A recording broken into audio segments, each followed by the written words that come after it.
સ્વાગત છે મિત્રો આપ સૌનું મારી યુટ્યુબ ચેનલ સ્ટડી પોઈન્ટમાં. વિડીયોને લાઇક કરો, શેર કરો અને ચેનલને સબસ્ક્રાઇબ કરો. નવા વિડીયોના નોટિફિકેશન માટે બેલ આઇકન દબાવો. હવે આજે આપણે એક નવો કાર્ડ શીખવા જઈ રહ્યા છીએ જેનું નામ છે પાસ્ટ પરફેક્ટ ટેન્સ એટલે કે પૂર્ણ ભૂતકાળ. તો પાસ્ટ પરફેક્ટ ટેન્સને પૂર્ણ ભૂતકાળ કહે છે. આ ટેન્સમાં ભૂતકાળનું એક કામ બીજા કામ પહેલા પૂર્ણ થયું હતું તે બતાવવામાં આવે છે. એટલે કે બે ક્રિયા હોય ભૂતકાળની, એમાંથી પ્રથમ ક્રિયા બની હોય તેને પૂર્ણ ભૂતકાળમાં દર્શાવવામાં આવે છે. અહીંયા આગળ આપેલું છે, જો એક જ વાક્યમાં ભૂતકાળની બે ઘટનાઓ હોય જેમાં જે ઘટના પહેલા બની હોય તે પાસ્ટ પરફેક્ટ એટલે કે પૂર્ણ ભૂતકાળમાં આવે છે અને જે ઘટના પછી બની હોય તે સિમ્પલ પાસ્ટ એટલે કે સાદા ભૂતકાળમાં આવે છે. અહીંયા જો ગ્રીન કલરથી મેં લખેલું પ યાદ રાખવું. પ એટલે પહેલી ક્રિયા અને પૂર્ણ ભૂતકાળ. આ પૂર્ણ ભૂતકાળમાં આપણે શું જોવાનું છે? ભૂતકાળની કોઈ બે ઘટનાઓ થાય છે તો હવે કઈ ઘટના પૂર્ણ ભૂતકાળમાં મૂકવી? તો આ કાળનો નિયમ એવો છે કે જે બે ઘટનાઓમાંથી જે ઘટના પહેલા બને તે પહેલી ઘટના આપણે પૂર્ણ ભૂતકાળમાં મૂકીએ છીએ અને બીજી ઘટના છે તે સાદા ભૂતકાળમાં મૂકતા હોઈએ છીએ. તો અહીંયા પ યાદ રાખવાનું કે પ એટલે પહેલી ક્રિયા અને પ એટલે પૂર્ણ ભૂતકાળ એટલે કે પહેલી ક્રિયા હોય એ પૂર્ણ ભૂતકાળમાં મૂકવાની. હવે તેનું ફોર્મ્યુલા જોઈએ તો પાસ્ટ પરફેક્ટ ટેન્સનું ફોર્મ્યુલા શું છે? સબ્જેક્ટ એટલે કર્તા, પછી અહીંયા હેડ સહાયકારક ક્રિયાપદ, પછી V3 એટલે કે પાસ્ટ પાર્ટિસિપલ, ભૂતકૃદંત અને ઓબ્જેક્ટ. તો આ પાસ્ટ પરફેક્ટ ટેન્સમાં આપણે શું યાદ રાખીશું કે સહાયકારક ક્રિયાપદ હેડ આવશે અને તેના સાથે ભૂતકૃદંત આવશે. અહીંયા હેડ છે એ બધા સબ્જેક્ટ સાથે આવે છે, જેમ કે I, we, you, they, he, she, it, પછી કોઈ પણ નામ હોય, એકવચન હોય કે બહુવચન, દરેક કર્તા સાથે સહાયકારક ક્રિયાપદ હેડ આવે છે. આગળ આપણે ગયો કાર્ડ જોયો હતો જેમાં પ્રેઝન્ટ પરફેક્ટ ટેન્સ હતો, તેમાં કર્તાના આધારે હેવ હેઝ બદલાતું હતું, પરંતુ પાસ્ટ પરફેક્ટ ટેન્સમાં દરેક કર્તા સાથે સહાયકારક ક્રિયાપદ હેડ આવે છે અને મુખ્ય ક્રિયાપદ ભૂતકૃદંતમાં આવે છે. આગળ જોઈએ, એક્ઝામ્પલ આપેલા છે. I had finished my homework એટલે મેં મારું હોમવર્ક પૂર્ણ કર્યું હતું. અહીંયા બે ક્રિયા નથી આપેલી, પરંતુ આપણે જે વાક્ય રચના દર્શાવી એના આધારે ખાલી વાક્ય બનાવેલા છે કે આઈ કરતા છે, પછી હેડ સહાયકારક ક્રિયાપદ અને ફિનિશનું V3 ફોર્મ મૂકેલું છે અને બાકીનું અધર વર્ડ્સ. પછી બીજું વાક્ય છે શી હેડ લેફ્ટ બિફોર આઈ અરાઇવ્ડ. જો અહીંયા બે ક્રિયા આપેલી છે. કઈ? તો શી હેડ લેફ્ટ એટલે કે તે જતી રહી, બિફોર એટલે પહેલા, આઈ અરાઇવ્ડ એટલે કે હું આવ્યો તે પહેલા જતી રહી. તો અહીંયા કઈ ક્રિયા થઈ? પહેલા જવાની, બરોબર. હું આવ્યો તે પહેલા તેના જવાની. એટલા માટે જો અહીંયા શી વાળું વાક્ય છે શી હેડ લેફ્ટ એટલે હેડ સહાયકારક ક્રિયાપદ અને લેફ્ટ V3 આપેલું છે. અને પછી બીજું વાક્ય છે બિફોર પછીનું, તે આપણે મૂકેલું છે સાદા ભૂતકાળમાં. ત્રીજું વાક્ય છે ધે હેડ ઇટન ડિનર એટલે તેઓ ભોજન કરી ચૂક્યા હતા. આમાં કેવું કે બીજી ક્રિયા આપેલી નથી, માત્ર એક જ ક્રિયામાં આપણે બનાવેલા છે. આગળ જોઈએ, ટાઈમ એક્સપ્રેશન એટલે કે કાર સૂચક શબ્દો. બિફોર એટલે પહેલા, આફ્ટર એટલે પછી, ઓલરેડી એટલે પહેલેથી, જસ્ટ એટલે કે હમણાં, નેવર એટલે કદી નહીં, એવર એટલે ક્યારે, મચ અર્લિયર એટલે ખૂબ જ પહેલા. પછી બીજા જોઈએ કેટલાક કાર સૂચક શબ્દો. યેટ એટલે કે હજુ સુધી. જે યેટ છે આપણે નકારમાં આવે છે. આપણે આગળ જોયું હતું કે પૂર્ણ વર્તમાન કાળમાં પણ એટનો ઉપયોગ થતો હતો અને અહીંયા પણ થાય છે, પરંતુ કેવું પૂર્ણ વર્તમાન કાળમાં એક વાક્ય રચના હતી, એક વાક્ય હતી, એક ઘટના હતી, પરંતુ અહીંયા બે ઘટનાઓ બને છે અને બે ઘટનામાંથી પ્રથમ ક્રિયા પૂર્ણ ભૂતકાળમાં બનતી હોય છે. પછી બીજું છે બાય ધ ટાઈમ એટલે કે જે સમય સુધી અથવા તો ત્યાં સમય સુધીમાં અથવા તો એ સમય સુધીમાં. પછી પ્રીવિયસલી એટલે કે અગાઉ, અર્લિયર એટલે પહેલા, બિફોર હેન્ડ એટલે કે પહેલેથી જ, વેન એટલે કે બે ભૂતકાળની ઘટનાઓમાં વેન વપરાય છે એટલે વેન પછીનું વાક્ય સાદા ભૂતકાળમાં અને પેલું હોય છે એ પૂર્ણ ભૂતકાળમાં. પછી ટીલ ધેન, અનટીલ ધેન એટલે કે ત્યાં સુધી. પછી એઝ સૂન એઝ એટલે કે જેમ જ, તરત જ. હાર્ડલી પછી આ 3 ડોટ કરીને વેન લખેલું, મતલબ કે હાર્ડલી અને સ્કેર્સલી બંનેનો મતલબ થાય છે માંડ અથવા તો ત્યાં જ, એટલે કે માંડ એટલે કે આ બંને છે એક ઇન્વર્ઝનમાં વપરાય છે. ઇન્વર્ઝન સેન્ટેન્સ કહેવાય તેને, એ આપણે આગળ જોઈશું એટલે ખબર પડશે. પરંતુ હાર્ડલી અને સ્કેર્સલી વાળી ખાલી જગ્યા પૂછાય તો હાર્ડલી હોય તો તેના જોડે કન્જક્શનમાં વેન આવે છે.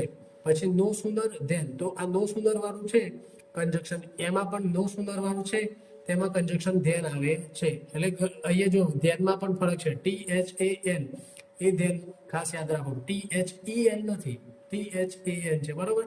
એ પણ ખાસ યાદ રાખવાનું. હાર્ડલી અને સ્કેર્સલી સાથે વેન અને નો સુધર સાથે ધેન કન્જક્શન આવે છે. આગળ જોઈએ, આપણે જે કારસૂચક શબ્દો જોયા તેના આધારે વાક્યો જોઈએ. I had already finished my homework, એટલે કે મેં પહેલેથી જ મારું હોમવર્ક પૂર્ણ કરી દીધું હતું. પછી બીજું વાક્ય છે શી હેડ જસ્ટ લેફ્ટ ધ ઓફિસ, મતલબ તે હમણાં જ ઓફિસ છોડી ગઈ હતી. ત્રીજું વાક્ય છે they had finished the work before sunset, એટલે કે તેઓએ સૂર્યાસ્ત પહેલા કામ પૂરું કર્યું હતું. તો અહીંયા જો બિફોર કન્જક્શન આપેલું છે, બરોબર. તો બિફોર પછી શું આપેલું? સનસેટ, એટલે કે સૂર્યાસ્ત થયો તે પહેલા તેને કામ પૂરું કર્યું હતું. એટલે કામ પૂરું કરવાની ક્રિયા પ્રથમ બની હોવાથી પૂર્ણ ભૂતકાળમાં લેવામાં આવે છે. બીજું વાક્ય છે after he had eaten we went to sleep, એટલે કે ભોજન કર્યા પછી તે સૂઈ ગયો. આફ્ટર એટલે કે આફ્ટર હી હેડ ઇટન એટલે જમ્યા પછી તે સૂઈ ગયો, બરોબર. પછી આગળ જોઈએ, when I reached home my father had gone out. વેન જો આપણે આગળ વાત કરી હતી, વેન સાથે સાદો ભૂતકાળ આવે તો અહીંયા જો વેન પછીનું વાક્ય છે એમાં આઈ કરતા છે અને પછી V2 છે મુખ્ય ક્રિયાપદનું, તો એ સાદો ભૂતકાળની રચના છે. અને પાછળ છે અલ્પવિરામ પછી my father had gone out, એ પૂર્ણ ભૂતકાળની રચના આપેલી છે. એટલે કે હું ઘરે પહોંચ્યો ત્યારે મારા પિતા બહાર ગયા હતા, એટલે પહેલા પિતા બહાર ગયા પછી હું પહોંચ્યો. એટલે અહીંયા એક સાદો ભૂતકાળ અને એક પૂર્ણ ભૂતકાળની વાક્ય રચના બને છે. પછી છે by the time we arrived the train had left, એટલે કે અમે પહોંચ્યા ત્યાં સુધીમાં ટ્રેન નીકળી ગઈ હતી. તો જો અહીંયા બાય ધ ટાઈમ પછી સાદો ભૂતકાળ આપ્યું છે, તો તેને પછી સામેના વાક્યમાં આપણે પૂર્ણ ભૂતકાળ મૂકી શકીએ. પછી જે શી હેડ કમ્પ્લીટેડ ધ પ્રોજેક્ટ બાય મંડે, એટલે કે સોમવાર સુધીમાં પ્રોજેક્ટ પૂર્ણ કરી દીધો હતો. આપણે આગળ બાય વાળું વાક્ય જોયું હતું પેલા શું કહેવાય પૂર્ણ વર્તમાન કાળમાં, અને અહીંયા પણ વપરાય છે, પરંતુ અહીંયા ભૂતકાળની વાત થાય છે. પછી આઈ હેડ નેવર સીન સચ અ પ્લેસ ટીલ ધેન, એટલે કે ટીલ ધેન એટલે ત્યાં સુધી મેં આવું સ્થળ જોયું ન હતું, અથવા તો અત્યાર સુધી મેં આવું સ્થળ ક્યારેય જોયું ન હતું. અહીંયા નેવર શબ્દ વપરાયેલો છે. આગળ જોઈએ, he had not understood the lesson until the, એટલે ત્યાં સુધી તેને પાઠ સમજાયો ન હતો, અથવા તો અત્યાર સુધી તેને આ પાઠ સમજાવ્યો ન હતો. પછી છે had you ever seen snow before, ભલે શું તમે પહેલા ક્યારે બરફ જોયો હતો. તો અહીંયા આપણે આ એવર નેવરનો ઉપયોગ આપણે પૂર્ણ વર્તમાન કાળમાં પણ કરેલો હતો અને પૂર્ણ ભૂતકાળમાં પણ કરી શકીએ છીએ. પછી આગળ છે they had not finished the work at, એટલે કે તેઓએ હજુ સુધી કામ પૂર્ણ કર્યું ન હતું. પછી છે we had warned him about the danger much earlier. Much earlier આપણે શબ્દ લીધો છે કારસૂચક શબ્દ.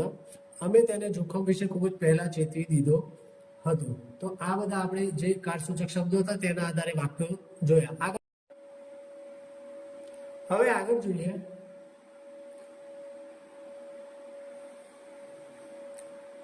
તો આપણે અહીંયા એક સિમ્પલ મોડેલ અને પરફેક્ટ મોડેલની રચના જોવાની છે.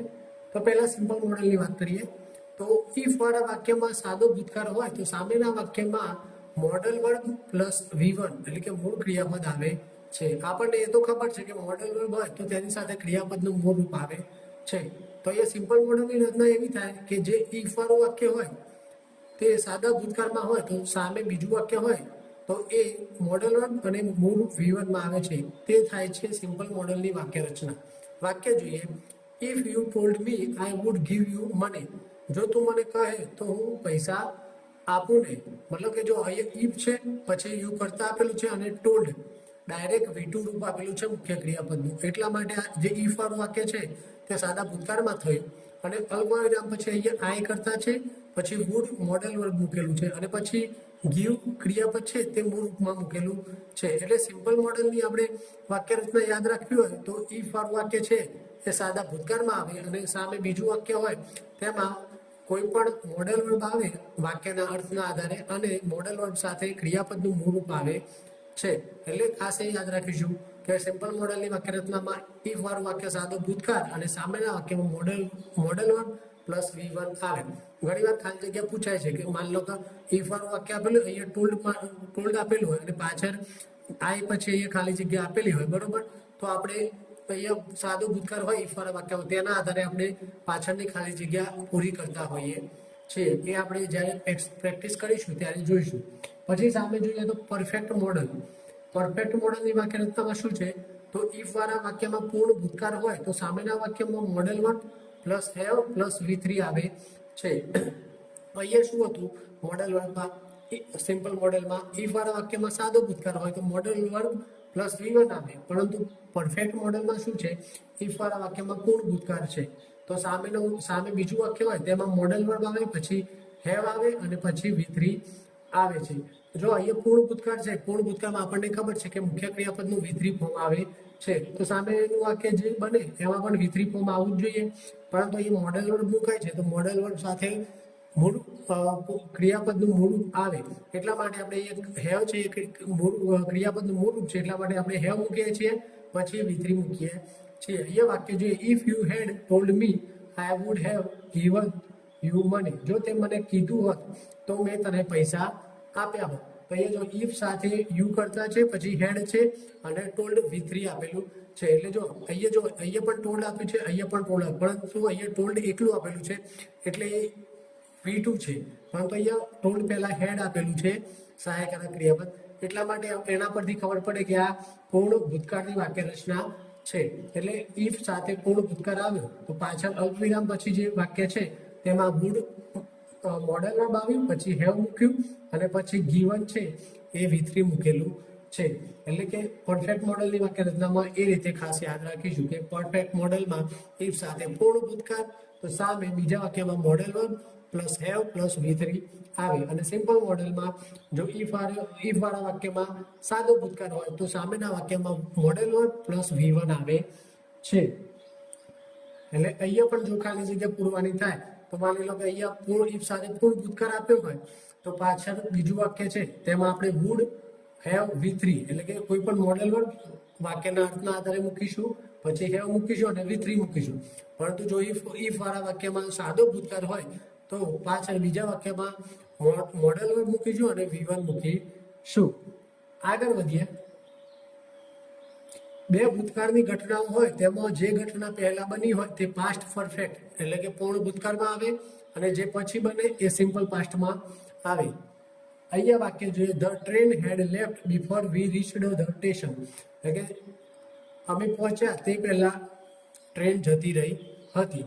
બરોબર, અહીંયા બિફોર કન્જક્શનથી વાક્ય જોડેલું છે. પછી બીજું વાક્ય છે, he had completed the work before his boss came, એટલે કે તેનો બોસ આવે તે પહેલા તેને પોતાનું કામ પૂરું કરી દીધું હતું. ત્રીજું વાક્ય છે, I had slept before you called me, મતલબ કે તે મને બોલાવ્યો અથવા તો તે મને ફોન કર્યો તે પહેલા હું સૂઈ ગયો હતો. તો અહીંયા જો જે પણ ક્રિયા અહીંયા ટ્રેન પહેલા જતી રહી તો એ પ્રથમ ક્રિયા બની એટલે હેડ પ્લસ V3 માં મૂક્યું. પછી કમ્પ્લીટેડ કામ પૂરું કર્યું તેનો બોસ આવે તે પહેલા તો એ પાસ્ટ પરફેક્ટ ભૂતકાળમાં પૂર્ણ ભૂતકાળમાં મૂકેલી છે. અને જે બીજી રચના છે તે સાદા ભૂતકાળમાં મૂકેલી છે. ત્રીજા વાક્યમાં પણ હેડ સ્લેપ્ટ એટલે કે પૂર્ણ ભૂતકાળમાં છે અને યુ કોલ્ડ મી એ સાદા ભૂતકાળમાં છે.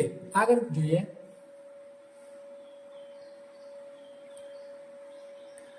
હમણાં આપણે આગળની સ્લાઇડમાં બિફોર કન્જક્શનથી વાક્ય જોયા તો આપણે એનો કોન્સેપ્ટ સમજી લઈએ. તો બિફોરનો મતલબ થાય છે પહેલા. બિફોરનું ગુજરાતી શું થાય? પહેલા. બરાબર, તો બિફોરનો મતલબ થાય પહેલા અને તેનું ઉલટું શું થાય? મતલબ પહેલાનો વિરોધી શું થાય? પછી થાય. પછી થાય. તેથી ખાસ એ રીતે યાદ રાખો કે બિફોર સાથેના વાક્યમાં પછી બનેલી ક્રિયા આવે, તેથી પછી બનેલી ક્રિયા સાદા ભૂતકાળમાં આવે અને પહેલી ક્રિયા પૂર્ણ ભૂતકાળમાં આવે. આપણે ઘણીવાર કન્ફ્યુઝન થાય કે બિફોર છે, અહીંયા જો વાક્ય આપેલા બિફોર છે, બિફોર પછીના વાક્યમાં માની લો કે આ ખાલી જગ્યા આપેલી હોય, બરાબર, અહીંયા સી પછી હેડ કુકડ ત્યાં પણ ખાલી જગ્યા આપી હોય અને અહીંયા હર મધર પછી એરાઇવ ત્યાં પણ ખાલી જગ્યા આપી હોય, તો આપણે કઈ રીતે નક્કી કરીએ કે કઈ જગ્યાએ કઈ ક્રિયા પહેલી બની હશે? બરોબર, તો અહીંયા વાક્ય છે બિફોર પછી સિમ્પલ પાસ્ટ આવે અને બિફોરની પહેલા પાસ્ટ પરફેક્ટ એટલે પૂર્ણ ભૂતકાળ આવે છે. હવે આપણે કેવી રીતે યાદ રાખવાનું? તો બિફોરનો મતલબ શું થાય? પહેલા. બરોબર, પહેલા થાય તો તેનું ઉલટું શું થાય? પછી. એટલે પછીની ક્રિયા હોય આપણે આ કાળમાં એ જોવાનું છે. પછીની ક્રિયા હોય જે બીજી ક્રિયા હોય તે સાદા ભૂતકાળમાં આવે છે અને પ્રથમ ક્રિયા આવે છે એ પૂર્ણ ભૂતકાળમાં આવે છે. તો અહીંયા જો she had cooked food before her mother arrive, મતલબ કે બિફોર તેની મમ્મી આવી તે પહેલા તેને ખાવાનું બનાવી દીધું હતું. તો જો અહીંયા બિફોર કન્જક્શન છે તો બિફોરનો મતલબ થાય પહેલા, બરોબર. તો તેનો વિરોધી શું થાય? પછી. તો બિફોર પછીનું જે વાક્ય આવે, બરોબર, તો તેમાં આપણે પછીની ક્રિયા લગાવી, અને પછીની ક્રિયા કયા કાળમાં આવે? આ કાળ મુજબ સિમ્પલ પાસ્ટ એટલે સાદા ભૂતકાળમાં આવે. તો અહીંયા જો બિફોર છે એના પછી વાક્ય આપ્યું છે હર મધર અને ખાલી જગ્યા આપી હોય તો આપણે જોયું કે બિફોર પછી શું કહેવાય? સાદો ભૂતકાળ આવે છે. તો બિફોર પછીનું જે વાક્ય આવે ત્યાં આપણે સાદા ભૂતકાળની વાક્ય રચના મૂકીશું, એટલે કે સાદા ભૂતકાળથી ખાલી જગ્યા ભરવાની થાય. એટલે કે બિફોર પછી જો અહીંયા માત્ર V2 આપેલું છે એટલે કે સાદા ભૂતકાળનું રૂપ આપેલું છે, અને બિફોરનું પહેલું જે વાક્ય છે શી હેડ કુકડ તે પૂર્ણ ભૂતકાળમાં આપેલું છે. એટલે જ્યારે ખાલી જગ્યા પૂછાય ત્યારે બિફોર પછીનું વાક્ય હોય ત્યાં આપણે સાદો ભૂતકાળ મૂકીશું, અને બિફોર પહેલા જે હોય ત્યાં આપણે પૂર્ણ ભૂતકાળ મૂકીશું. આ ખાસ નિયમ યાદ રાખો કે બિફોરનું ગુજરાતી થાય પહેલા, તો તેનું ઉલટું શું થાય? વિરોધી પછી, બરોબર. તો પછી થાય તો પછીની ક્રિયા આપણે કયા કાળમાં મૂકીએ છીએ? સાદા ભૂતકાળમાં. તો બિફોર વાળું જે વાક્ય હોય ત્યાં આપણે સાદો ભૂતકાળ મૂકીશું, અને એના સિવાયનું વાક્ય હશે ત્યાં આપણે પૂર્ણ ભૂતકાળ મૂકીશું. બીજું વાક્ય છે we had cleaned the room before the guest is come, એટલે કે મહેમાનો આવ્યા તે પહેલા અમે રૂમ સાફ કરી દીધો હતો. તો અહીંયા જો અહીંયા પણ બિફોર આપેલું છે, તો બિફોર પછીનું વાક્ય જો અહીંયા ગેસ્ટ છે એ બહુવચન છે, બરાબર, એક મહેમાનની વાત થતી નથી. તો ગેસ્ટ બહુવચન છે, તેની સાથે કમનું V2 રૂપ એટલે કે કેમ વપરાયેલું છે. તો જો બિફોર પછી આપણે સાદો ભૂતકાળ મૂક્યો, અને તેના પહેલા વી હેડ ક્લીન્ડ, અહીંયા જો હેડ પ્લસ V3 ફોર્મ આપેલું છે તે પૂર્ણ ભૂતકાળ સૂચવે છે. એટલા માટે એ બિફોર પછી આપણે સાદો ભૂતકાળ મૂકીશું, અને તેના સિવાયનું જે આગળનું વાક્ય છે તે આપણે પૂર્ણ ભૂતકાળમાં મૂકીએ છીએ. આગળ વધીએ. હવે આપણે બિફોર કન્જક્શન જોયું. અહીંયા જોઈએ આફ્ટર. આફ્ટરનો મતલબ શું થાય? પછી, બરોબર. તો તેનો વિરોધી શું થાય? પહેલા, બરોબર. તો અહીંયા ખાસ એ રીતે યાદ રાખવાનું કે આફ્ટર સાથેના વાક્યમાં પહેલા બનેલી ક્રિયા આવે, તેથી પહેલા બનેલી ક્રિયા પૂર્ણ ભૂતકાળમાં આવે, અને પછી બનેલી ક્રિયા સાદા ભૂતકાળમાં આવે. આપણે આગળ શું વાત કરી? બિફોરની વાત કરી. બિફોરનો મતલબ થાય પહેલા, તો તેનું ઉલટું થાય પછી, તો પછીની ક્રિયા સાદા ભૂતકાળમાં આવે. એ રીતે અહીંયા આફ્ટરનો મતલબ થાય પછી, અને તેનું વિરોધી થાય પહેલા. તો આ કાળ મુજબ પહેલી ક્રિયા કયા કાળમાં આવે? પૂર્ણ ભૂતકાળમાં આવે, બરોબર. તો અહીંયા જો આફ્ટર પછી પાસ્ટ પરફેક્ટ એટલે પૂર્ણ ભૂતકાળ આવે, અને બીજા ક્લોઝમાં એટલે કે બીજા વાક્ય ખંડમાં સિમ્પલ પાસ્ટ એટલે સાદો ભૂતકાળ આવશે. અહીંયા વાક્ય આપ્યું છે after I had finished my work I went home, એટલે કે મેં મારું ગૃહ કાર્ય પૂરું કર્યું, અથવા તો મેં મારું કામ પૂરું કર્યું પછી હું ઘરે ગયો. તો અહીંયા પહેલી ક્રિયા શું કરી? તો કામ પૂરું કરવાની. તો કામ પૂરું કર્યું એ આપણે જો હેડ પ્લસ V3 એટલે પૂર્ણ ભૂતકાળમાં આપેલું છે, અને પછી અલ્પ વિરામ પછી બીજું વાક્ય છે તે સાદા ભૂતકાળમાં આપેલું છે. તો અહીંયા જો આફ્ટર છે, આફ્ટર સાથેનું અહીંયા આ અલ્પ વિરામ સુધીનું વાક્ય છે એ તમે જોઈ શકો છો કે પૂર્ણ ભૂતકાળમાં આપેલું છે. અહીંયા આપણે લખ્યું છે આફ્ટર પછી પાસ્ટ પરફેક્ટ આવે, અને બીજા ક્લોઝમાં સિમ્પલ પાસ્ટ આવે. તો અહીંયા જો આફ્ટર પછી અહીંયા પૂર્ણ ભૂતકાળ છે, અને અહીંયા બાદ અલ્પવિરામ પછી છે એ સાદો ભૂતકાળ આપેલો છે.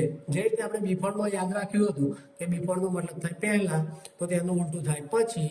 તો પછીની ક્રિયા આપણે સાદા ભૂતકાળમાં મૂક્યા એટલે બિફોર સાથે સાદો ભૂતકાળ આવે. એ જ રીતે આફ્ટરનો મતલબ થાય પછી, તો તેનું ઉલટું થાય પહેલા. તો પહેલી ક્રિયા આ પહેલી ક્રિયા હોય છે તે પૂર્ણ ભૂતકાળમાં આવે. એટલા માટે આફ્ટર વાળા વાક્યમાં પહેલું પૂર્ણ ભૂતકાળ આવશે, અને પછી બીજું વાક્ય ખંડ હશે ત્યાં આપણે સાદો ભૂતકાળ મૂકીશું. બીજું વાક્ય જોઈએ આફ્ટર શી હેડ ઇટન શી સ્લેપ્ટ, એટલે કે જમ્યા પછી તે સૂઈ ગઈ. એટલે પહેલા જમી પછી સૂઈ ગઈ, બરોબર. આગળ વધીએ. પછી એટ એટલે કે હજી સુધી, તેનો આપણે નેગેટિવમાં જોઈએ ઉપયોગ. He had not finished the work yet, એટલે કે આપણે હેડ નોટની જગ્યાએ હેડન્ટ લખેલું છે, એટલે કે તેને હજુ સુધી કામ પૂરું કર્યું નથી. આ યટનો મતલબ થાય હજુ સુધી, અને યટ છે એ હકારમાં નથી વપરાતું પરંતુ નકારમાં વપરાય છે. બીજું વાક્ય he had not finished the work yet. તો અહીંયા ઉપરના વાક્યમાં આપણે હેડ નોટ ભેગું લખ્યું છે, હેડન્ટ લખ્યું છે. નીચેના વાક્યમાં હેડ નોટ લખેલું છે. પછી છે ક્વેશ્ચન માર્ક, એટલે પ્રશ્નાર્થમાં પણ કેટલીક વાર યેટ વપરાય છે. આપણે જોયું છે પ્રશ્નાર્થ બનાવવા માટે સહાયકારક ક્રિયાપદથી વાક્યની શરૂઆત થાય. તો અહીંયા આ કાળમાં સહાયકારક ક્રિયાપદ હેડ છે, તો હેડથી શરૂઆત કરીશું. હેડ પછી કરતા ધે, અને V3 ફોર્મ આવશે મુખ્ય ક્રિયાપદનું, અને એટ છે એ વધારાનો શબ્દ છે. શું તેઓ ત્યાં સુધીમાં આવી ગયા હતા? એટલે આપણે આ પ્રશ્નાર્થ બનાવ્યું, બરોબર. તો અહીંયા જો હેડ પછી ધે પછી એરાઇવ અને યટ, એટલે શું તેઓ ત્યાં સુધીમાં આવી ગયા હતા. તો આ આપણે યટ દ્વારા પ્રશ્નાર્થ વાક્યમાં યટનો ઉપયોગ કર્યો. આ યટનો મતલબ થાય ત્યાં સુધી.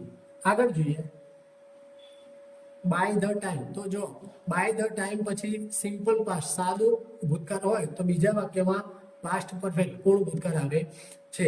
જો અહીંયા વાક્ય આપેલું છે by the time I reached home my father had gone to bed, એટલે કે હું ઘરે પહોંચ્યો ત્યાં સુધીમાં મારા પિતા પથારીમાં સૂઈ ગયા હતા. એટલે હું ઘરે પહોંચ્યો તે પહેલા તો મારા પિતા પથારીમાં સૂઈ ગયા હતા. તો પહેલી ક્રિયા કઈ બની?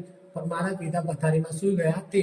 તો અહીંયા જો બાય ધ ટાઈમ લખ્યું હોય તેના પછી સિમ્પલ પાસ્ટ આવેલું હોય. જો અહીંયા બાય ધ ટાઈમ લખ્યું પછી આઈ રીચડ, એટલે એ સાદું ભૂતકાળમાં છે. પછી અલ્પવિરામ પછી પાછળ લખ્યું છે my father had gone to bed, એટલે મારા પિતા પથારીમાં સૂઈ ગયા હતા.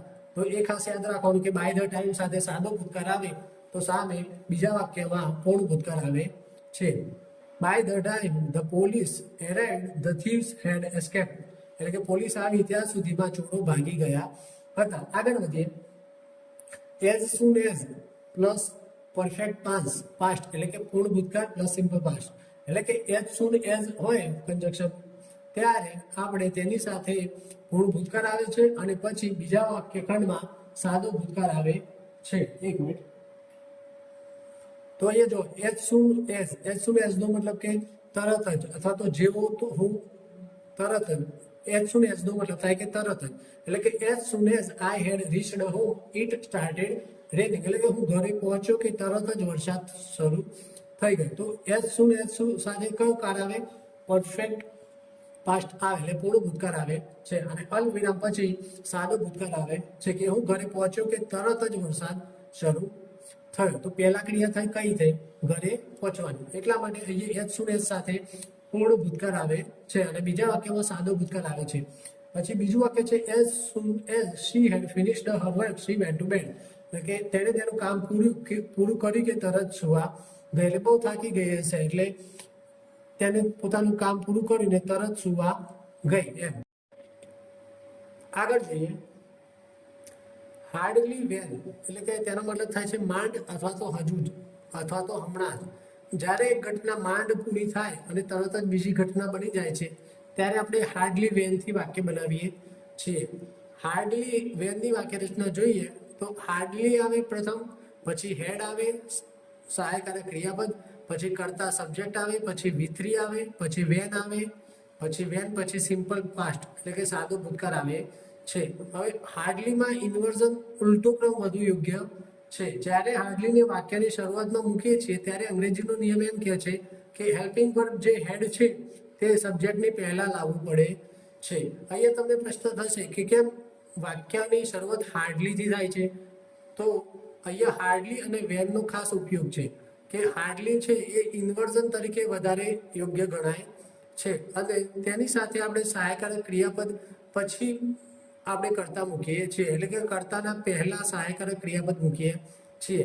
સામાન્ય રીતે આપણે જોયું છે કે પ્રશ્નાર્થ વાક્ય બનાવવા માટે આપણે સહાયકારક ક્રિયાપદ છે એ કર્તાની પહેલા મૂકતા હોઈએ છીએ, પરંતુ અહીંયા હાર્ડલી વેન વાળી જે વાક્ય રચના છે તેમાં આપણે હાર્ડલી મૂક્યા પછી સહાયકારક ક્રિયાપદ મૂકીએ છીએ અને પછી કર્તા મૂકીએ છીએ. એટલે ખાસ એ વાત યાદ રાખવાની. અહીંયા વાક્ય આપ્યું છે hardly had I reached home when it started raining, એટલે કે માંડ હું ઘરે પહોંચ્યો જ હતો કે વરસાદ શરૂ થયો. એટલે કે ક્યાંક બહાર ગયો હોય અને ઘર આગળ દરવાજા સુધી પહોંચ્યો, એટલે કે માંડ હું ઘરે પહોંચ્યો જ હતો ને વરસાદ શરૂ થઈ ગયો. તો અહીંયા જો હાર્ડલી છે પછી હેડ મૂકેલું છે અને પછી આઈ કરતા આપેલો છે. અહીંયા જો હાર્ડલી આઈ હેડ રચના હોય તો એ ખોટી ગણાય.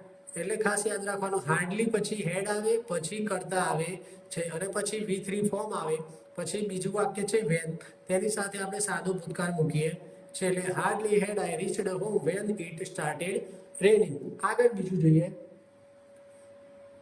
બીજું વાક્ય આપેલું છે hardly had she finished her work when her boss called her, એટલે કે માંડ તેને તેનું કામ પૂરું જ કર્યું હતું કે તેના બોસનો ફોન આવે. તો અહીંયા પણ તમે જોઈ શકો છો હાર્ડલી પછી હેડ મૂકેલું છે અને પછી કરતા સી મૂકેલો છે. સી મૂક્યા પછી હેડ મૂકેલું નથી. પહેલા હેડ મૂક્યું છે પછી સી મૂક્યું છે કરતા. એટલે ખાસ યાદ રાખવાનું હાર્ડલી પછી હેડ આવે પછી કરતા આવે અને પછી બીજું અહીંયા જે કન્જક્શન છે વેન, તો વેનથી વાક્ય જોડાય છે અને પછી એ વેન વાળું વાક્ય છે તે આપણે સાદા ભૂતકાળમાં મૂકીએ છીએ. એટલે ઘણીવાર હાર્ડલી જોડે વેન જ વપરાય છે. એટલે કે હાર્ડલી આપેલું હોય અને કન્જક્શન અહીંયા મૂકવાનું થાય તો વેન મૂકવાનું આવે. બરાબર, એ ખાસ યાદ રાખજો કે હાર્ડલી, સ્કાર્સલી અને બેરલી એ ત્રણ સાથે કન્જક્શન તરીકે વેન આવે છે. આપણે હાર્ડલી જોયું, હવે જોઈએ સ્કાર્સલી. સ્કાર્સલી વેન, તો આ જે આખી પેર જ છે, આખી જોડ જ બનેલી છે. હાર્ડલી વેન, સ્કાર્સલી વેન, પછી આગળ જોઈશું બેરલી વેન. તો હાર્ડલી, સ્કેર્સલી અને બેરલી સાથે વેન કન્જક્શન આવે છે. તેનો મતલબ પણ હાર્ડલી જેવો જ થાય છે, માંડ. તેની વાક્ય રચના પણ એ રીતે ઇન્વર્ઝન વાળી વાક્ય રચના બને છે. તેમાં પણ જો સ્કાર્સલી મૂકવાનું, પછી હેડ મૂકવાનું, પછી સબ્જેક્ટ આવે, પછી V3 આવે, પછી વેન અને પછી સાદો ભૂતકાળ આવે છે. વાક્ય આપેલું છે scarcely had he opened the door when the dog ran out. એટલે કે તેને દરવાજો ખોલ્યો જ હતો કે કૂતરો દોડી ગયો. તો એ જો સ્કાર્સલી આવ્યું, પછી હેડ આવ્યું અને પછી કરતા આવેલો છે. એટલે ખાસ યાદ રાખીશું હાર્ડલી, સ્કાર્સલી અને બેરલી એ ત્રણેયમાં ઇન્વર્ઝન વપરાય છે અને ઇન્વર્ઝન વપરાતું હોવાથી કર્તાની પહેલા આપણે સહાયકારક ક્રિયાપદ હેડ મૂકીએ છીએ. આગળ જોઈએ બીજું વાક્ય છે hardly had I fallen asleep when someone knocked the door. એટલે કે હું ઊંઘ્યો જ હતો કે કોઈકે બારણું ખખડાવ્યું. એટલે કે ઊંઘવાની તૈયારી કરતા હોય, કમ્પ્લીટ ઊંઘ્યા હોય, માંડ હું ઊંઘ્યો હતો અને કોઈકે દરવાજો ખખડાવ્યો. બરોબર, એટલે એ રીતે આપણે હાર્ડલી, સ્કાર્સલી અને બેરલીનો ઉપયોગ કરીએ છીએ. પછી ત્રીજું જોઈએ બેરલી વેન. તેનો મતલબ પણ હાર્ડલી જેવો જ થાય છે, માંડ. તેની વાક્ય રચના પણ ઇન્વર્ઝન વાક્ય રચના છે. તો અહીંયા જો બેરલી હેડ, પછી સબ્જેક્ટ, પછી V3, પછી વેન, પછી સિમ્પલ પાસ્ટ એટલે સાદો ભૂતકાળ. અહીંયા હાર્ડલી, બેરલી અને સ્કાર્સલી એ ત્રણેયમાં કન્જક્શન તરીકે તો વેન જ આવે છે અને વેન પછી સાદો ભૂતકાળ આવે છે. પરંતુ આ ખાસ યાદ રાખવાનું છે હાર્ડલી, સ્કાર્સલી અને બેરલી પછી હેડ આવે, પછી કરતા આવે છે. અહીંયા જોઈએ barely had we sat down when the guest arrived. એટલે કે માંડ અમે બેઠે જ હતા કે મહેમાનો આવ્યા. પછી બીજું વાક્ય છે barely had I eaten when my friend arrived. એટલે કે માંડ હું જમ્યો જ હતો અથવા તો હું માંડ જમ્યો જ હતો કે મારો મિત્ર આવ્યો. એટલે અહીંયા કેવું કે એક ક્રિયા પૂરી થઈને તરત જ બીજી ક્રિયા થઈ જાય છે. એટલા માટે આપણે હાર્ડલી, સ્કાર્સલી અને બેરલીનો ઉપયોગ કરીએ છીએ. અહીંયા તમે જો સ્કાર્સલીમાં પણ વેન વપરાયું, બેરલીમાં પણ વેન વપરાયું અને હાર્ડલીમાં પણ વેન વપરાય છે. એટલે હાર્ડલીની જગ્યાએ આપણે બેરલી અથવા સ્કાર્સલી વાપરી શકીએ છીએ. આગળ વધીએ. નો સુનર. નો સુનરનો મતલબ થાય છે જ્યારે જ, જેવું જ અથવા તો તરત જ. તો નો સુનર સાથે ધેન આવે છે. આપણે જે રીતે કન્જક્શન જોયું હાર્ડલી, સ્કેર્સલી અને બેરલી એ ત્રણેયમાં કન્જક્શન તરીકે વેન આવે છે, જ્યારે નો સુનર સાથે કન્જક્શન તરીકે ધેન આવે છે. એ ખાસ યાદ રાખવું. તે દર્શાવે છે કે એક ઘટના પૂરી થતાં જ બીજી ઘટના તરત બની ગઈ. અહીંયા આપ્યું છે તેની વાક્ય રચના નો સુનર હેડ, પછી પ્રથમ ઘટના, પછી ધેન, પછી બીજી ઘટના. અહીંયા નો સુનર વાક્યની શરૂઆતમાં આવવાથી ઇન્વર્ઝન બને છે. એટલે કે ઇન્વર્ઝન કોને કહેવાય? તો આપણે હેડથી શરૂઆત કરવાની અને પછી સબ્જેક્ટ મૂકવાનું. એટલે કે ઇન્વર્ઝન ફરજિયાત છે. તેની વાક્ય રચના પણ અહીંયા આપેલી છે. નો સુનર, પછી હેડ આવે, પછી સબ્જેક્ટ આવે, પછી V3 આવે, પછી ધ્યાન આવે, પછી સબ્જેક્ટ અને V2. એટલે કે આ સબ્જેક્ટ V2 નો મતલબ થાય સાદો ભૂતકાળ, સિમ્પલ પાસ્ટ. વાક્ય આપેલું છે no sooner had she opened the door then the dog ran outside. એટલે કે તેને દરવાજો ખોલે જ હતો કે તરત કૂતરો બહાર દોડી ગયો. તો અહીંયા પણ જો નો સુનર પછી હેડ આપેલું છે, પછી કરતા આપેલો છે. એટલે ખાસ યાદ રાખવાનું છે હાર્ડલી, સ્કાર્સલી, બેરલી અને નો સુનર એ ચારેયમાં ઇન્વર્ઝન વાક્ય રચના વપરાય છે. નો સુનરમાં કન્જક્શન તરીકે ધેન આવે છે અને હાર્ડલી, સ્કાર્સલી અને બેરલી સાથે કન્જક્શન તરીકે વેન આવે છે. બીજું વાક્ય છે no sooner had the teacher entered the classroom then the students became silent. એટલે કે શિક્ષક વર્ગમાં આવ્યા કે તરત જ વિદ્યાર્થીઓ શાંત થઈ ગયા. એટલે શિક્ષક એકદમ દરવાજાની પાસે આવ્યા અને દરવાજામાં એન્ટર થયા તરત જ સ્ટુડન્ટ એટલે વિદ્યાર્થીઓ શાંત થઈ ગયા. અહીંયા પણ ઇન્વર્ઝન વાક્ય રચના વપરાયેલી છે. આગળ જોઈએ કન્ડિશનલ સેન્ટેન્સ ઇમ્પોસિબલ પાસ્ટ એટલે કે અશક્ય હોય ભૂતકાળમાં તેની વાત છે. તેની વાક્ય રચના આપેલી છે ઇફ, પછી સબ્જેક્ટ આવે, પછી હેડ અને પછી V3 આવે અને અલ્પવિરામ પછી બીજું વાક્ય આવે તેમાં સબ્જેક્ટ વુડ હેવ V3. આપણે આગળ જોયું હતું જે ઇફ વાળી વાક્ય રચનામાં આ જો અહીંયા તમને ખબર પડશે આપણે જે પરફેક્ટ મોડેલ જોયું હતું આ એ જ વાક્ય રચના છે કે ઇફ સાથે જો પૂર્ણ ભૂતકાળ આવેલો હોય તો અલ્પવિરામ પછી બીજા વાક્યમાં model verb plus have plus V3 આવે. આ જે કન્ડિશન સેન્ટેન્સ છે તે આપણી પરફેક્ટ મોડેલની વાક્ય રચના જ છે. અહીંયા જો if I had studied I would have passed એટલે કે જો હું ભણ્યો હોત તો હું પાસ થયો હોત. બરાબર, તો અહીંયા જો આ હેડ સ્ટડી આપેલું છે હેડ સ્ટડી એ છે પૂર્ણ ભૂતકાળની વાક્ય રચના. તો અલ્પવિરામ પછી આપણે સબ્જેક્ટ આઈ મૂક્યો, પછી મોડેલ વર્બ વુડ મૂક્યું, પછી હેવ મૂક્યો અને V3 મૂકેલું છે. બીજું વાક્ય છે if she had worked hard she would have succeed. જો તેણે સખત મહેનત કરી હોત તો તે સફળ થઈ હોત. તો અહીંયા પણ આ પરફેક્ટ મોડેલની વાક્ય રચના બને છે. પછી નેગેટિવ જોઈએ, આપણે આગળ જોઈએ પોઝિટિવ જોઈએ, હવે પરફેક્ટ મોડેલની નેગેટિવ વાક્ય રચના જોઈએ. If he had not waste time he would have pass. જો તેને સમય વેડફ્યો ન હોત તો તે પાસ થઈ ગયો હોત. હેડન્ટ લખ્યું છે આપણે હેડ નોટની જગ્યાએ. બરાબર, શોર્ટ ફોર્મ વધારે યોગ્ય લાગે છે એટલા માટે. If he હેડન્ટ vested time he would have pass. એટલે કે જો તેને સમય વેડફ્યો ન હોત તો તે પાસ થઈ ગયો હોત. આ જોયું નકાર. હવે પ્રશ્ન જોઈએ vote would you have done if you had won the lottery. જો તમે લોટરી જીતી ગયા હોત તો શું કર્યું હોત. બરાબર, એટલે આ ભૂતકાળની વાત થાય છે અશક્યની કે તમે જીત્યા નથી પણ જીતી ગયા હોત તો શું કર્યું હોત એમ કહેવાની વાત છે. બરાબર, તો અહીંયા તમે જો કે બીજું પહેલું વાક્ય આપ્યું છે what would you have done if you had won the lottery. એ રીતે પણ વાક્ય લખેલું છે, WH થી શરૂઆત કરીને લખેલું છે અને નીચેનું વાક્ય છે તેમાં ઇફ થી શરૂઆત કરેલી છે કે if you had won the lottery vote would you have done. જો તમે લોટરી જીત્યા હોત તો તમે શું કર્યું હોત. તો આપણે ક્વેશ્ચનમાં WH થી વાક્ય શરૂઆત કરી શકીએ છીએ અને ઇફ થી પણ શરૂઆત કરી શકીએ છીએ. પરંતુ ખાસ એટલું યાદ રાખવાનું કે ઇફ થી વાક્યની શરૂઆત થાય તો આ પ્રથમ વાક્ય ઇફ વાળું વાક્ય પૂરી થાય પછી અલ્પવિરામ આવે છે. પરંતુ જો WH થી વાક્યની શરૂઆત થાય તો એ WH વાળું વાક્ય પૂરું થાય પછી અહીંયા ઇફ વચ્ચે અલ્પવિરામ આવતો નથી. માત્ર એટલું જ ફરક છે. બાકી આપણે વોટ થી શરૂઆત કરી શકીએ વાક્ય અને ઇફ થી પણ વાક્ય શરૂઆત કરી શકીએ છીએ. આગળ જોઈએ એક મિક્સ કન્ડિશનલ સેન્ટેન્સ છે જેમાં ભૂતકાળની ઘટના હોય અને વર્તમાનનું પરિણામ હોય. એટલે કે તેની વાક્ય રચના જોઈએ ઇફ હેડ પ્લસ V3 તો વુડ પ્લસ V1 એટલે કે બી. આ વાક્ય રચના જોઈને તમને યાદ આવશે સિમ્પલ મોડેલની વાક્ય રચના.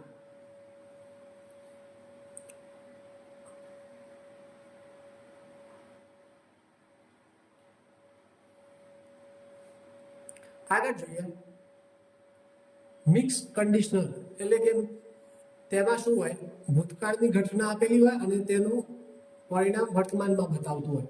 તો તેની વાક્ય રચના આપેલી છે ઇફ સાથે પૂર્ણ ભૂતકાળ આપેલો હોય if plus had plus V3.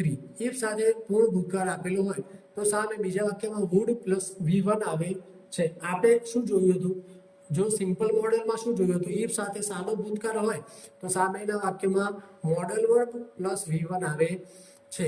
પછી ઇફ સાથે પૂર્ણ ભૂતકાળ હોય તો model verb plus have plus V3 આવે છે.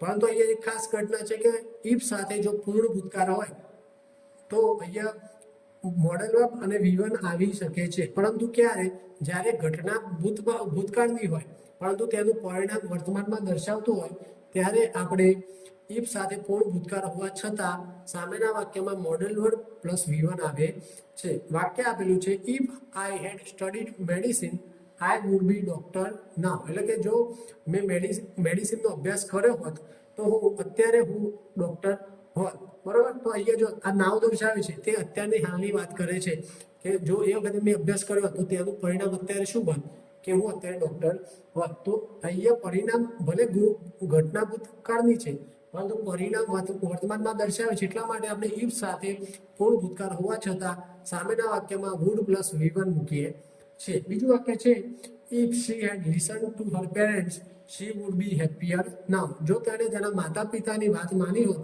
તો તે અત્યારે ખુશ હોત. તો અહીંયા પણ જો માતા પિતાની વાત માનવાની ભૂતકાળમાં હતી, પરંતુ તે અત્યારે ખુશ હોત તે વર્તમાનમાં બતાવે છે તેનું પરિણામ. એટલા માટે અહીંયા ઇફ સાથે પૂર્ણ ભૂતકાળ છે તો પણ અહીંયા વુડ પ્લસ V1 આવેલું છે. જ્યારે બીજું વાક્ય નીચેનું જુઓ, if she had listen to her parents she would have been happier. જો તેણે તેના માતા પિતાની વાત માની હોત તો તે ત્યારે વધુ ખુશ હોત. તો અહીંયા પણ જો ઇફ સાથે પૂર્ણ ભૂતકાળ છે, પરંતુ તેનું પરિણામ પણ અહીંયા ભૂતકાળમાં આવેલું છે. એટલા માટે આ જે વાક્ય રચના છે, if she had listened to her parents she would have been happier, તે વાક્ય રચના પરફેક્ટ મોડલની વાક્ય રચના બતાવે છે જે આપણે આગળ જોયા હતા. એટલે એ યાદ રાખવાનું કે if સાથે પૂર્ણ ભૂતકાળ હોય અને પરિણામ ભૂતકાળમાં હોય, બરાબર, તો બીજું વાક્ય છે તેમાં આપણે would have V3 મૂક્યા છીએ, અને જો ભૂતકાળની ઘટના હોય અને વર્તમાનનું પરિણામ હોય તો if સાથે ભલે તે પૂર્ણ ભૂતકાળ હોય, સામે બીજા વાક્યમાં would પ્લસ V1 મૂકીએ છીએ, એટલે કે મોડલ વર્બ પ્લસ V1 મૂકીએ છીએ. નીચેનું છેલ્લું વાક્ય છે, if she had accepted the job she would live in London now. તો અહીંયા જો નાવ શબ્દ આપેલો છે એના પરથી ખબર પડે કે જો તેને તે જોબ સ્વીકારી હોત તો તે અત્યારે લંડનમાં હોત. બરાબર, તો અહીંયા ભૂતકાળની ઘટના અને વર્તમાનનું પરિણામ દર્શાવે છે. આગળ જોઈએ, એઝ ઇફ એઝ ધો, એટલે જાણે કે એવું લાગે છે કે, એટલે કે he looked as if he had seen a ghost, એટલે કે તેવો લાગતો હતો જાણે કે તેને ભૂત જોયું હોય, અથવા તો તેને જોઈને એવું લાગતું હતું કે જાણે તેને ભૂત જોયું હોય. એટલે કે અહીંયા એઝ ઇફ અને એઝ ધોનો મતલબ થાય છે કે જાણે કે, અથવા તો તેને જોઈને લાગે છે કે. અહીંયા જો ઇફ સાથે પૂર્ણ ભૂતકાળ આપેલો છે. પછી બીજું વાક્ય છે, she cried as though she had lost everything, એટલે કે તે એવી રીતે રડે છે જાણે કે તેને બધું ખોઈ દીધું હોય. એટલે કે એઝ ઇફ અને એઝ ધો તેના સાથે પણ આપણે પૂર્ણ ભૂતકાળ વાપરીએ છીએ. આગળ વધીએ, આપણે હકાર વાક્ય રચના જોઈ. હવે નકાર વાક્ય રચના જોઈએ, નેગેટિવ સેન્ટેન્સ. તો નેગેટિવમાં શું કરવાનું, સબ્જેક્ટ પછી સબ્જેક્ટ મૂકવાનું એટલે કરતા, પછી સહાયકારક ક્રિયાપદ હેડ, પછી નોટ, પછી V3 અને કર્મ. વાક્ય આપ્યું છે, I had not finished my work, તો મેં મારું કામ પૂરું કર્યું ન હતું. અહીંયા યેટ નથી લખેલું, યેટ લખેલું હોય કે ના લખેલું હોય, વાક્યમાં નોટ લખેલું છે એના પરથી ખબર પડે કે નકાર વાક્ય રચના છે. પછી બીજું વાક્ય છે, શી હેડ નોટ ગોન હોમ, તે ઘરે ગઈ ન હતી. તો અહીંયા જો હેડ પછી નોટ મૂક્યું અને પછી V3 મૂકેલું છે, એટલે સહાયકારક ક્રિયાપદ અને મુખ્ય ક્રિયાપદ વચ્ચે નોટ મૂકવાનું આવે છે. પછી વાક્ય, દે હેડ નોટ એરાઇવ્ડ ઓન ટાઈમ, તેઓ સમયસર આવ્યા ન હતા. પછી છે, he had not eaten breakfast, તેને નાસ્તો કર્યો ન હતો. બરાબર, આગળ વધીએ, ઇન્ટ્રોગેટિવ સેન્ટેન્સ એટલે કે પ્રશ્નાર્થ વાક્ય. પ્રશ્નાર્થ વાક્યમાં આપણે વાત કરી છે તેમજ કે પ્રશ્નાર્થ વાક્ય બનાવતી વખતે સહાયકારક ક્રિયાપદથી વાક્યની શરૂઆત થાય. તો અહીંયા સહાયકારક ક્રિયાપદ શું છે, હેડ છે દરેક કર્તા સાથે. તો had plus subject plus V3 plus object, એટલે કે હેડથી વાક્યની શરૂઆત થશે. તો હેડ પછી કર્તા યુ, પછી ફિનિશ્ડ જે મુખ્ય ક્રિયાપદનું V3 ફોર્મ, પછી ઓબ્જેક્ટ એટલે કે યોર હોમવર્ક, એટલે કે હેડ યુ ફિનિશ્ડ યોર હોમવર્ક, શું તમે તમારું હોમવર્ક પૂરું કર્યું હતું. પછી બીજું વાક્ય છે, હેડ શી ગોન ટુ સ્કૂલ, શું તે શાળાએ ગઈ હતી. તો અહીંયા પણ હેડથી શરૂઆત કરીશું. ત્રીજું વાક્ય છે, હેડ દે અરાઇવ્ડ બિફોર સનસેટ, શું તેઓ સૂર્યાસ્ત પહેલા પહોંચ્યા હતા અથવા તો આવ્યા હતા. તો પ્રશ્નાર્થ વાક્યમાં હેડથી શરૂઆત કરીશું. અને પૂર્ણ ભૂતકાળમાં સહાયકારક ક્રિયાપદ માત્ર હેડ છે જે દરેક કર્તા સાથે વપરાય છે, એટલા માટે હેડથી વાક્યની શરૂઆત થાય છે પ્રશ્નાર્થ વાક્યમાં. આગળ જોઈએ, નકાર પ્રશ્નાર્થ જોવાના છે. આપણે આગળ જોઈએ પ્રશ્નાર્થ, હવે નકાર પ્રશ્નાર્થ જોઈએ. તો નકાર પ્રશ્નાર્થની વાક્ય રચના આપેલ છે, had plus subject plus not plus V3 plus object, અથવા તો હેડ નોટની જગ્યાએ આપણે હેડ એન્ડ મૂકી શકીએ છીએ. Had and plus subject plus V3 plus object એટલે કર્મ.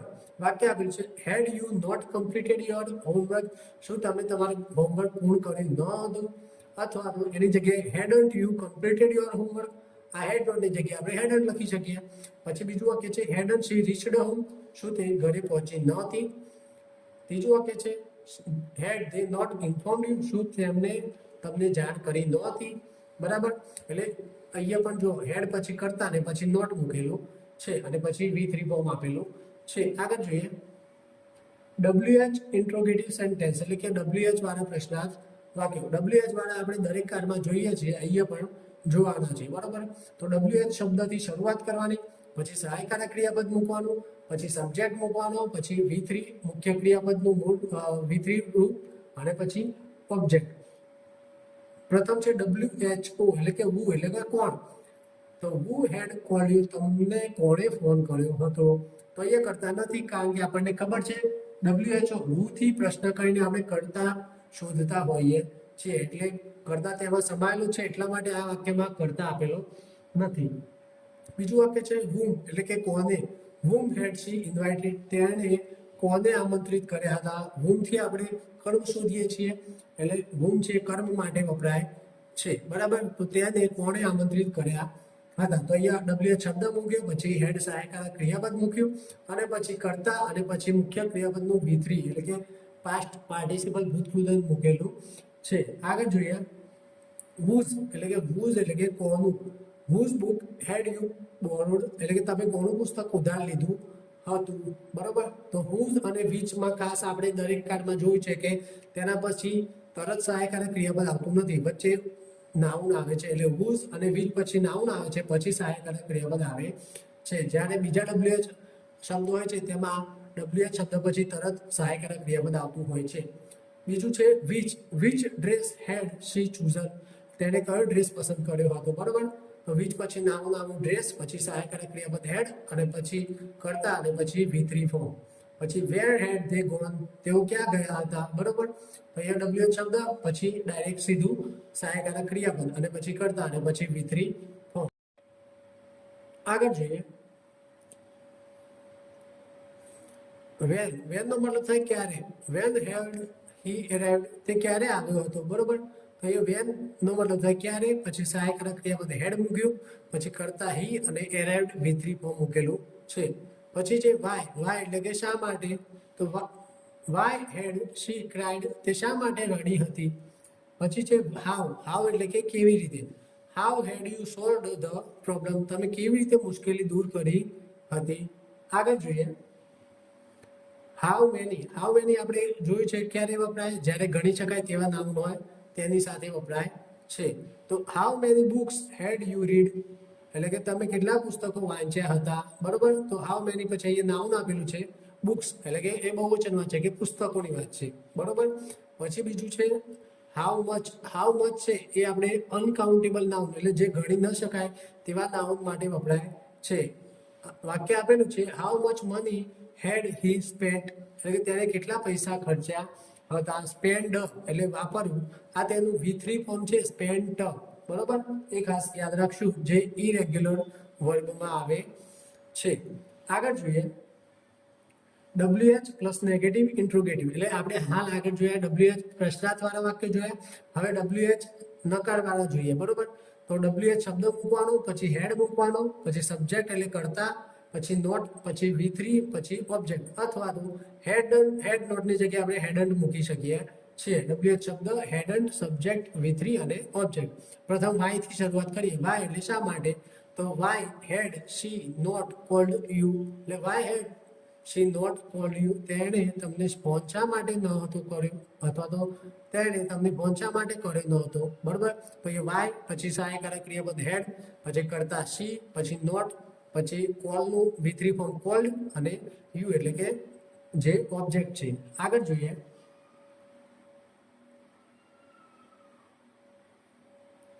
વેર નો મતલબ થાય ક્યાં. તો વેર હેડ દે નોટ સર્ચડ, તેમને ક્યાં શોધ્યું ન હતું, બરોબર. પછી છે વેન એટલે ક્યારે. When had he not completed the work, તેને ક્યારે કામ પૂરું કર્યું ન હતું, બરોબર. દરેકમાં જો તમે અહીંયા મુખ્ય ક્રિયાપદ છે તેની પહેલા નોટ આવેલું છે, બરોબર. અને WH પ્રશ્નાર્થ નકાર છે એટલા માટે સહાયકારક ક્રિયાપદ પછી કરતા આવેલું છે. પછી WHO who એટલે કે કોણ. who had not attended the meeting, મીટિંગમાં કોણ હાજર રહ્યું ન હતું, બરોબર. આગળ which એટલે કે કયું. તો which book had you not read, તમે કયું પુસ્તક વાંચ્યું ન હતું. આપણે which અને whose માં ખાસ યાદ રાખવાનું, which whose પછી નાઉન આવે છે, પછી સહાયકારક ક્રિયાપદ આવે છે. પછી છે whose એટલે કે કોનું, તો whose advice had she not followed, તેને કોની સલાહ માની ન હતી અથવા તો કે તેને કોની સલાહ અનુસરી ન હતી. બરોબર, તો which અને whose પછી નાઉન આવે છે, પછી સહાયકારક ક્રિયાપદ આવે છે, પછી કર્તા, પછી નોટ અને પછી મુખ્ય ક્રિયાપદ. હાઉ મેની એટલે કે કેટલા. How many questions had you not answered, તમે કેટલા પ્રશ્નોના જવાબ આપ્યા ન હતા. બરોબર, આગળ જોઈએ. હાઉ મચ એટલે કે કેટલા, જે અનકાઉન્ટેબલ નાઉન માટે વપરાય છે. How much money had he not paid, તેણે કેટલા પૈસા ચૂકવ્યા ન હતા. બરોબર, અને છેલ્લું વાક્ય છે how much food had the children eaten before dinner, એટલે કે રાત્રિ ભોજન પહેલા બાળકો કેટલું ખાઈ ચૂક્યા હતા. બરાબર, આગળ જોઈએ. ઓકે મિત્રો, તો આજે આપણે આટલે સુધી રાખીશું. આપણે જોયું પૂર્ણ ભૂતકાળ વિશે. બરોબર, તેમાં આપણે હકાર, નકાર, WH વાળા શબ્દો, conditional sentence, simple model, perfect model, દરેક વસ્તુ જોઈ. હવે મળીશું નવા લેક્ચરમાં. ત્યાં સુધી વિડીયોને લાઈક કરો, શેર કરો અને ચેનલને સબસ્ક્રાઇબ કરો. નવા વિડીયોના નોટિફિકેશન મળતા રહે તે માટે બેલ આઇકન દબાવો. ખૂબ ખૂબ આભાર.